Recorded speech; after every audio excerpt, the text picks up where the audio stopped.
भारत के मध्य हिमालयी राज्य उत्तराखंड की ग्रीष्मकालीन राजधानी गैरसैंण भराड़ीसैंण में सभी मित्रों का हार्दिक अभिनंदन है। मित्रों, जिस प्रकार पिछले वीडियोस में ई गैरसैंण के माध्यम से देश, प्रदेश, समाज और जियोपॉलिटिक्स से जुड़े हुए विषय या सामरिक महत्व की बातों से हुए विषय हैं आप तक पहुंचाए गए, आपकी प्रतिक्रियाएं आई, उसके लिए बहुत बहुत आभार। मेरा नाम मदन मोहन ढोंडियाल है और मैं यहाँ पर उत्तराखंड की ग्रीष्मकालीन राजधानी गैरसैंण से आप तक कई जो देश के हित में जुड़ी बातें हैं, उत्तराखंड जो कि 2 अंतर्राष्ट्रीय सीमाओं से घिरा हुआ है, उसके हित की बातें हैं बताते रहता हूँ। जो संवेदनशील विषय हैं वे आप तक पहुँचाता रहता हूँ। अब यहाँ पर आप देख लीजिए कि पिछले जो हफ्ते रमज़ान के महीने मोहाली में एक बेटी थी, उसका नाम एकता था और उसको अनस कुरैशी ने कत्ल कर दिया लव जिहाद में। बड़ा प्यार था क्योंकि एकता का अब्दुल कातिल हो ही नहीं सकता था, लेकिन उसने उसको कत्ल किया। उसके बाद ऐसे अगिनत जो है उदाहरण इतिहास में आपको ढूंढने से मिल जाएंगे। कोई अगर आप लिस्ट ढूंढो ना, इसमें यूट्यूब में जा कर के या गूगल्स में जा कर के, तो बहुत बड़ी लंबी लिस्ट बनेगी काफिरों की बेटियां किस तरह से जिहादियों का शिकार होती है। ये सब बताया, पर लेकिन उनके दिमाग में बात बैठी है ना बैठी, उनके माता पिता के संस्कारों में यह बात बैठनी ज़रूरी है। क्यों अपनी बेटियों को अच्छे संस्कार नहीं देते हो? क्यों अपनी बेटियों को संस्कार से दूर रखते हो? यह बात मैं इसलिए बता रहा हूँ कि उत्तराखंड में यह बहुत कुछ चल रहा है, पर लेकिन शर्म के मारे कोई बताता नहीं है और अगिनत बेटियाँ कत्ल हो रही हैं। यहाँ से ह्यूमन ट्रैफिकिंग होता रहता है। सरकार जागी है, थोड़ा बहुत जागी है, पर लेकिन यह काफ़ी कुछ नहीं है। इसके लिए चुनाव के बाद धामी सरकार को बहुत बड़े कठोर कदम उठाने पड़ेंगे। अब इस तरह से स्थिति बनती है कि 2021 में चीन द्वारा पेंगांग के आसपास रॉकेट लॉन्चर का खड़ा करना में उसकी वेस्टर्न थिएटर कमांड है। अब आप बोलोगे एकदम जंप कर गए आप यहाँ से वहाँ। भाई, जुड़ा हुआ विषय है ना।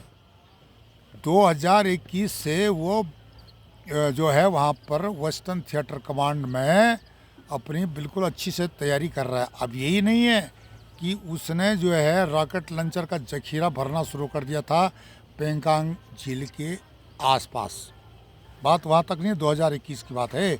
अब तो बहुत कुछ हो गया होगा। क्या है कि AI, electronic warfare, cyber technology, ये सभी चीज़ें वेस्टर्न थिएटर कमांड चीन से लगे हुए जो विशेषकर भारत के राज्य हैं उन पर इस्तेमाल कर रही है। अब इसमें उसके ऐसे एक्सपर्ट जो कि ISI के स्लीपर सेल हैं, घुस चुके हैं, कि जो कि बोलते हैं बिल्कुल अनपढ़ आदमी, हम तो गंवार हैं, हम तो सिर्फ कूड़ा बीनते हैं, हम फेरी का काम करते हैं, तब गुजारा करते हैं। लेकिन वे सब यह चीज़ चीन की जासूसी करते हैं, वेस्टर्न थिएटर कमांड की जासूसी करते हैं। क्यों? आपको पता है कि पाकिस्तान के हाथ में तो कटोरा आ चुका है।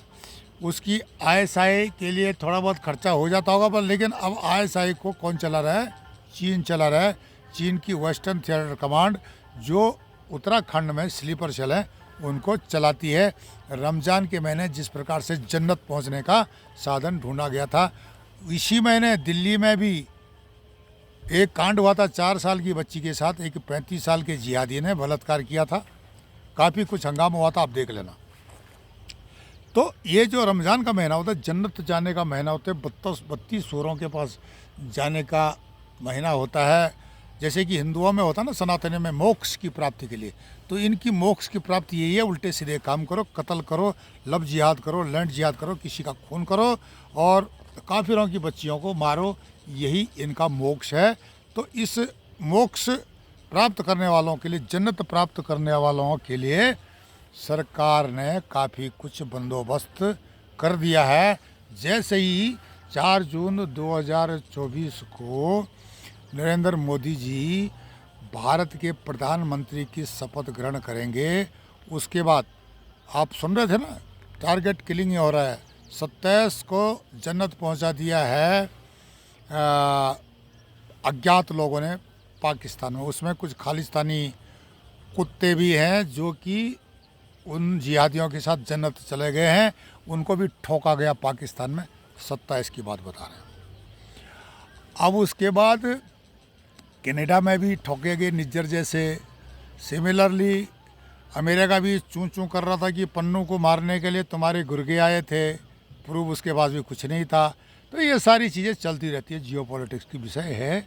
लेकिन यह सच है कि विदेशों में अज्ञात लोगों ने जो भारत के लिए जो गंदे काम कर रहे थे, भारत विरोधी काम कर रहे थे, उनको ठोका। ये तो सच है, इसको तो हम भी मानते हैं, दुनिया भी मानती है। पर लेकिन यह ज़रूरी नहीं है कि उसको भारत ने ठोका है, उसको जो है पाकिस्तान स्थित आईएसआई भी ठोक सकती है, क्योंकि पाकिस्तान अब ग्रे लिस्ट से वाइट लिस्ट में जाने की कोशिश कर रहा है। वो चाहता है कि आतंकवाद का सफाया हो जाए। वैसे भारत के तेज तर्रार रक्षा मंत्री राजनाथ सिंह बता चुके हैं कि भाई पाकिस्तान तुम्हें मदद चाहिए तो बताओ, हम आतंकवाद को दूर भगा देंगे। हमारे यहाँ बहुत एक्स सर्विसमैन है जिन्होंने राष्ट्रीय राइफल में नौकरी की है, वे आतंकवाद से लड़ना अच्छी तरह जानते हैं, किससे आतंकवादियों को ठोका जाता है। अब उनका अनुभव भी हम पाकिस्तान को दे सकते हैं, पाकिस्तान से आतंकवाद ख़त्म कर सकते हैं। ये मतलब कहने का ये है कि पाकिस्तान से हम भारत आतंकवाद ख़त्म कर सकता है। अब यहाँ पर रमज़ान का महीना इतने क्यों, रमज़ान के महीने में यही जन्नत जाने की एक्सरसाइज क्यों होती है, यह सब सिखाने वाले हैं ना। अभी उत्तराखंड में है, जैसे कि जो धर्म प्रचारक हैं उनकी जमात आती है, विशेषकर इन्होंने रोहिंग्या और बांग्लादेशी जो मौलवी यहाँ पर उत्तराखंड में भेजे हुए हैं, जिन्होंने कि मुलायम सिंह के समय में, अखिलेश यादव के समय में भारत के आधार कार्ड बनाए थे। अब वो मौलवी बन चुके हैं, बहुत ज्ञान ले चुके हैं देवबंद इत्यादि से मदरसों से, और अब तो हाफिज़ भी हैं कई, तो वे घूम सकते हैं। धर्म प्रचार की जो है पूरी की पूरी स्वतंत्रता भारत में है। तो कोई भी धर्म प्रचारक किसी भी राज्य में धर्म प्रचार कर रहा है। सिमिलरली उत्तराखंड में भी धर्म प्रचार जोरों पर है। अब ये धर्म प्रचारक क्या करते हैं, जो इनकी तकरीरें होती हैं मस्जिदों में, वहाँ पर क्या होता है कि जो रेडिकलाइज नहीं है, जो कट्टर नहीं है, बिल्कुल भारत के मुसलमान हैं, उनका कट्टरपंथीकरण चल रहा है। विशेषकर उत्तराखंड के जो मुसलमान हैं वे बिल्कुल शालीन थे, वे शांति प्रिय थे। और लेकिन अब 40 साल की उम्र वाले जितने भी हैं, इनको जो है, इनका जो है रेडिकलाइजेशन मौलवी कर रहे हैं यहाँ पर। मैं उत्तराखंड सरकार का बता रहा हूँ, आपको भी LIU की रिपोर्ट चली गई होगी, नहीं चली गई है तो ज़मीन में आप दोबारा इसको सर्च कर सकते हो। भारत सरकार को भी पता हो जाना चाहिए, क्योंकि ये जो राज्य 2 अंतर्राष्ट्रीय सीमाओं से जुड़ा हुआ है, आंतरिक लड़ाई है ये। अब अगर ऐसा क्यों नहीं होता कि वे अज्ञात लोग भारत में आए और ऐसे धर्म प्रचारकों को जो कि भारत का विरोध करते हैं, वेस्टर्न थिएटर कमांड के लिए काम करते हैं, मतलब वेस्टर्न थिएटर कमांड चीन की, उसके लिए काम करते हैं, भारत की गोपनीयता को ले जाते हैं। यहाँ से जो गाड़ियाँ जाती हैं ना सीमा तक, ITBP की हो या सेना की हो, तो उनकी गाड़ियों का वीडियो बनाते हैं, उनके सैनिकों से बात करते हैं, कबाड़ी जो रोड के किनारे बैठे हुए हैं, और जो यहाँ पर जो फेरी वाले हैं, और उनसे इन्फॉर्मेशन लेते हैं और चीन की वेस्टर्न थिएटर कमांड तक ISI के माध्यम से पहुँचाते हैं। ये बात आप भी समझते हैं, हम भी समझते हैं, लेकिन इन पर यहाँ पर कोई प्रतिबंध नहीं है। ये सरेआम घूमते हैं। यहाँ पर कबाड़ के नाम पर एक प्रकार का अप्रत्यक्ष जिहाद चल रहा है, गजवा हिंद की तैयारी चल रही है, चीन साथ दे रहा है। तो इस चीज़ से तो चुनाव के बाद मोदी सरकार को हो या उत्तराखंड में धामी सरकार को निपटना ही पड़ेगा। अगर नहीं निपटते हैं तो आने वाला समय उत्तराखंड के लिए नहीं, पूरे भारत के लिए भयावह होने वाला है। यहाँ पर जैसे कि अमरनाथ यात्री जाते थे, पत्थरबाजी होती थी, अब तो नहीं होती खैर, तो उसी तरह से यहाँ पर जो है आने वाले समय में पत्थरबाजी होगी, बहुत अच्छी तरह होगी। और चार धाम यात्रा धार्मिक स्थलों में, चाहे मानसखंड के धार्मिक स्थलों, जो खंड में जो केदार खंड के धार्मिक स्थलों, वहाँ पर जाना सनातनियों के लिए थोड़ा सा दिक्कत हो जाएगी, क्योंकि जितने अब्दुल हैं सब सड़क के किनारे बैठे हुए हैं, सब्जी की दुकानें लगा करके, मीट की दुकानें लगा करके, नाई की दुकानें लगा करके बैठे हुए हैं। यहाँ तक कि बीजेपी के भी जो कार्यकर्ता हैं, पदाधिकारी हैं, उनके मकान भी उनको किराए पर हैं। तो भारतीय जनता पार्टी जो कि सनातन की एक रीढ़ की हड्डी है, उसके कार्यकर्ताओं को कम से कम एक गाइडलाइन इशू होनी चाहिए कि जो भी कार्यकर्ता अपने मकान अनजान व्यक्तियों को, जिहादियों को, फेरी वालों को, कबाड़ वालों को, इन लोगों को जिनका मैंने नाम लिया है, इनको देती है, चाहे उसका वेरिफिकेशन हुआ या नहीं हुआ, तो इसको वो न दे, इस पर प्रतिबंध लगाए। ये चीज़ समझने वाली होती है। संविधान में तो बहुत कुछ है, संविधान को हम एकदम नहीं बदली कर सकते हैं, वहाँ पर तो थर्ड मेजॉरिटी से भी ज़्यादा चाहिए। अब की बार 400 पार होगा तब जा कर के कहीं कानून आपके बदले होंगे, अन्यथा यह सब चलता रहेगा और भारत में जिहाद की जड़ें मजबूत होती रहेगी। अब रमज़ान के महीने जो काम हुआ और क्यों EI electronic warfare cyber technology का इस्तेमाल बड़े स्तर पर चीन वेस्टर्न थिएटर कमांड में कर रहा है, जो कि उत्तराखंड से लगा हुआ, हिमाचल से लगा हुआ है या दूसरे जो सिक्किम से लगा हुआ इलाका है वहाँ पर कर रहा है, नेपाल से भी कर रहा है, क्योंकि नेपाल भी निशाने पर है। नेपाल को भी काफ़ी खामियाजा भुगतना पड़ रहा है, चीन की वजह से भुगता है, क्योंकि वहाँ पर वामपंथी सरकार है। झगड़े करवाना भारत के साथ, ये सारा चीज़ जो है उसने ठेका ले रखा है। तो ये नेपाल की तो बात अलग है, वो विदेश मंत्रालय की बात है, पर लेकिन ये जो उत्तराखंड के जो अंदर की बात है, यहाँ पर जो स्थिति है उसको यहाँ के नेताओं को सोचना पड़ेगा।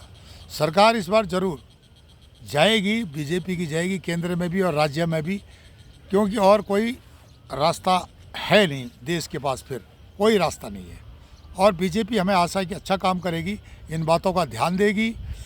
जिस प्रकार से अज्ञात लोग विदेशों में भारत विरोधी तत्वों को ठोक रहे हैं, हम तो उन अज्ञात लोगों को हाथ जोड़कर प्रार्थना करते हैं कि उत्तराखंड में जिस प्रकार की स्थिति यह लोग संविधान को ताक में रख करके कर रहे हैं, इन पर भी थोड़ी बहुत कार्रवाई कर दें, ताकि देश में आंतरिक स्थिति शांत रहे। मैं ये नहीं बोल रहा हूँ, मैं आतंकवाद को नहीं उकसा रहा हूँ या जो है हिंसा को नहीं उकसा रहा हूँ, लेकिन जब देश का सवाल आता है, ये थोड़ी होता है कि किसी ने थप्पड़ मार दिया तो तुम दूसरा गाल उसको दे दो अपना कि भाई अल्लाह इसको भी मार ले, ये नहीं चलेगा ना। वो पहले चलता होगा, हमें पता नहीं है, लेकिन अब नहीं चलेगा।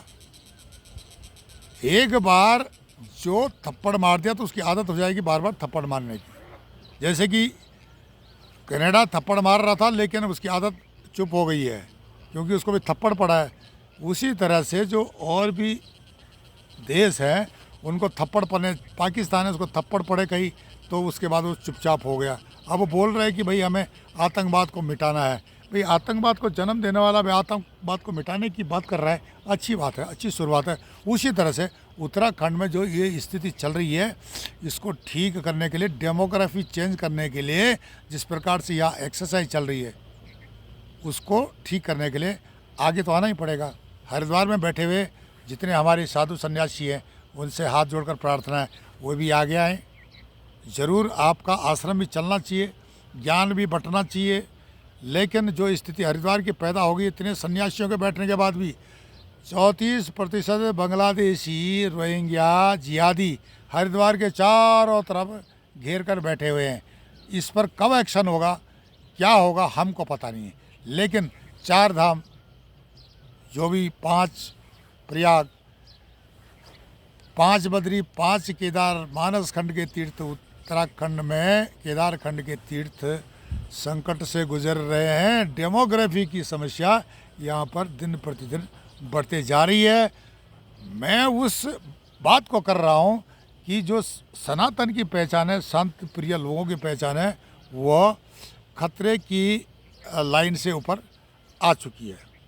तो इस पर आपका क्या विचार है? आप क्या सोचते हैं? चाहे उत्तराखंड के लोग हों, चाहे देश के लोग हों, चाहे राष्ट्रवादी लोग हों, आप अपनी ज़रूर राय लिखें। और हमारे चैनल ई गैरसैंण को लाइक करें, सब्सक्राइब करें, कमेंट्स करें और शेयर करें। तब तक के लिए नमस्कार, धन्यवाद।